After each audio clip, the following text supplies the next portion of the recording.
Hello everyone, welcome to School Plus. Question अछि if 20% of A is equal to 50% of B, then B is how much percentage less than A? Okay तो ओडिया रे कहिछि जदि A ର 20% B ର 50% सहित समान हुए तेबे B केते शतकड़ा A ठारू कम हबो। देखंतु फास्ट आपण माने लिखिबे क्वेश्चन जहा देछि सेटा को फास्ट लिखिबे जोटा कि कहिछि 20% ऑफ ए माने 20% माने कोन 20/100 एवं तापर एटे ऑफ देछि ऑफ रो माने कोन हाउजे गुणन। ओके कार कहिछि ना ए रो तो मु ए लिखि देली एवं सेटा कहा सहित समान ना होछि 50% ऑफ बी 50% माने कोन ना 50/100 तापर कहिछि ऑफ माने कोन ना गुणन तापर बी बी माने बी लिखिदेली तो एबे मु कोन करिवि ना दीटांग साइड मु सॉल्व करिवि। तो देखंतु एपटे 100 अछि एपटे 100 अछि तो दीटा मु कैंसिल कर देली तापर एपटे 0 थिला एपटे 0 थिला तो कैंसिल तापर एठी कोन बाहरिला जोटा कि 2a is equal to 5b। Okay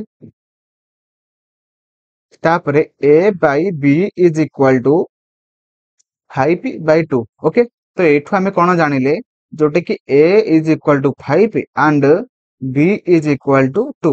okay तो एबे से कहिछि कि a ठारू b केते शतकड़ा कम अछि तो कम अछि माने हमें फास्ट केते कम अछि बाहर करबा तापर केते परसेंटेज कम अछि तापर बाहर करबा। तो फास्ट हमें के देखिबा कि a टा b ठारू केते अधिक केते बा a ठारू b केते कम बाहर कर देबा।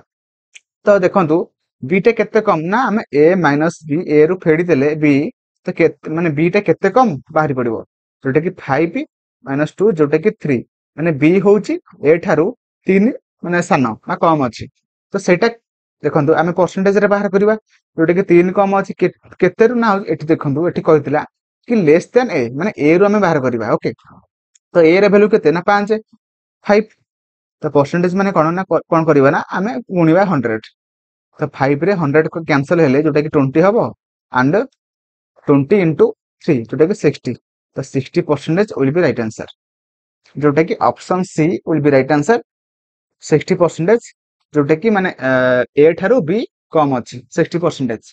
तो मोर आशा आपण माने सब किछि भलो भाबरे बुझि पारतिबे जदि आपण माने एबे पर्यंत वीडियो को लाइक करनते लाइक करतेबे चैनल को नुवा थिले सब्सक्राइब करिवे एवं आपण माननकु वीडियो केमिति लागला मते कमेंट रे जणेबे।